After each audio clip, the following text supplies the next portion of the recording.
ಪ್ರೀತಿಸಿ ವಿವಾಹವಾಗಿದ್ದ ಜೋಡಿ ದಾಂಪತ್ಯ ಕಲಹದಿಂದ ಪತ್ನಿಯೇ ಪತಿಯನ್ನು ಕಬ್ಬಿಣದ ರಾಡ್ನಿಂದ ಹೊಡೆದು ಕೊಂದಿರುವ ಭೀಕರ ಘಟನೆ ಗದಗದಲ್ಲಿ ನಡೆದಿದೆ.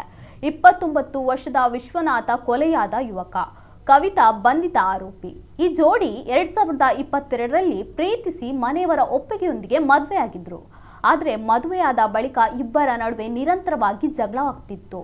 ಹೀಗಾಗಿ ಪತ್ನಿ ಕಳೆದ 3 ವರ್ಷಗಳಿಂದ ತನ್ನ ತವರು ಮನೆಯಲ್ಲಿದ್ದು, ಆದರೆ ವಿಶ್ವನಾಥನ ಸಹೋದರಿಯ ಮದುವೆ ಹಿನ್ನೆಲೆ ಕವಿತಾ ಮರಳಿ ತನ್ನ ಪತಿಯ ಮನೆಗೆ ಬಂದಿದ್ದಾಳೆ. ಪುನಃ ಈ ದಂಪತಿಗಳ ಮಧ್ಯೆ ಜಗಳ ಆರಂಭವಾಗಿದೆ. ಇದರಿಂದಾಗಿ ಕೋಪಗೊಂಡ ಪತ್ನಿ ಬೆಡ್ರೂಮ್ನಲ್ಲಿ ಕಬ್ಬಿಣದ ರಾಡ್ನಿಂದ ತನ್ನ ಗಂಡನ ತಲೆಗೆ ಹೊಡೆದಿದ್ದಾಳೆ. ಇನ್ನು ಈ ಬಗ್ಗೆ ಪ್ರಕರಣ ದಾಖಲಿಸಿಕೊಂಡ ಪೊಲೀಸರು ತನಿಖೆ ಮುಂದುವರೆಸಿದ್ದಾರೆ.